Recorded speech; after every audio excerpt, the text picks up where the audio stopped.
Hi friends, welcome to our channel. இன்னைக்கு நம்ம சேனல்ல பருப்பு வடை எப்படி பண்றதுன்னு பார்க்க போறோம். அதுக்கு முன்னாடி எங்க சேனலை சப்ஸ்கிரைப் பண்ணாதவங்க சப்ஸ்கிரைப் பண்ணி வெச்சுக்கோங்க.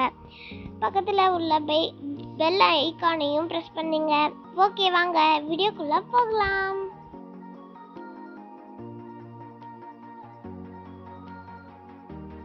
உளுந்தம்பருப்பு கடலைப்பருப்பு ஈக்குவல் குவான்டிட்டியா ஒரு கப்ல எடுத்து ½ an hour ஊற வச்சுக்கிறோம்.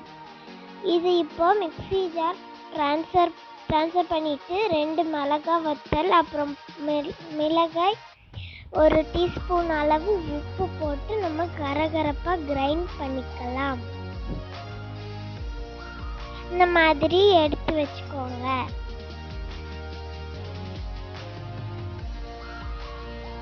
அதில் ஒரு கை கருவேப்பிலை சேர்த்துக்கலாம்.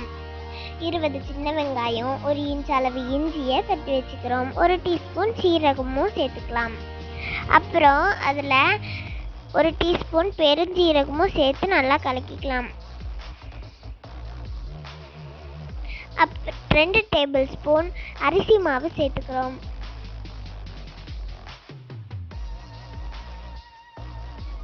1 டேபிள் ஸ்பூன் ரவை சேர்த்துக்கலாம். அது நல்லா கிளறி விட்டுருங்க. 1 பிஞ்ச் பெருங்காயம் ஆட் பண்ணிக்கோங்க. இப்போ ஃப்ரை பண்ணுறதுக்கு ஆயிலை ஹீட் பண்ணிக்கோங்க. அந்த ஆயிலில் ஒரு குழிக்கரண்டி எண்ணெய் எடுத்து மிக்சரில் போட்டு நல்லா மிக்ஸ் பண்ணிக்கோங்க. இந்த மாதிரி நல்லா மிக்ஸ் பண்ணிக்கோங்க. அடுத்து வந்துட்டு பார்க்கலாம். இப்போ வந்துட்டு நம்ம ஒவ்வொரு வடையாக தட்டி போட்டு ஆரம்பிக்கலாம். நல்லா இப்படி தட்டிக்கோங்க. இந்த மாதிரி தட்டினா தான் நம்மளுக்கு பருப்பு வடை ஷேப் கிடைக்கும். ஸோ அதனால் நம்ம ஹெல்த்தியாக சாப்பிடலாம்.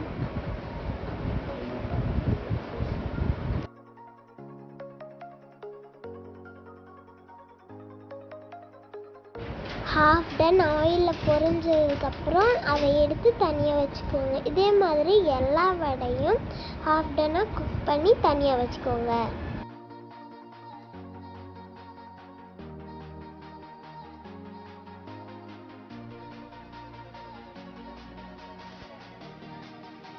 இப்போ நம்ம என்ன பண்ண போகிறோம்னாக்கா, எல்லா வடையும் மறுபடியும் நல்லா டீப் ஃப்ரை பண்ண போகிறோம். ஏன்னா அப்போ தான் நம்ம வடையில் கிறிஸ்பியாக வரும்.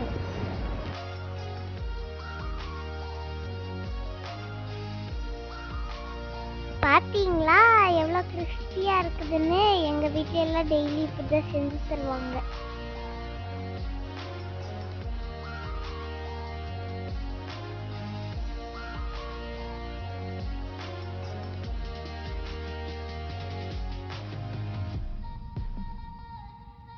இந்த மெத்தடை ட்ரை பண்ணி பாருங்க. கிட்ஸுக்கெல்லாம் ரொம்ப பிடிச்ச ஒரு அருமையான ஒரு ஹெல்த்தியான ஸ்நாக் ரெடி. மறக்காம சப்ஸ்கிரைப் பண்ணுங்க. பக்கத்தில் இருக்கிற பெல் பட்டனை கிளிக் பண்ணுங்க. தேங்க்ஸ் ஃபார் வாட்சிங் ஃப்ரெண்ட்ஸ். Bye bye.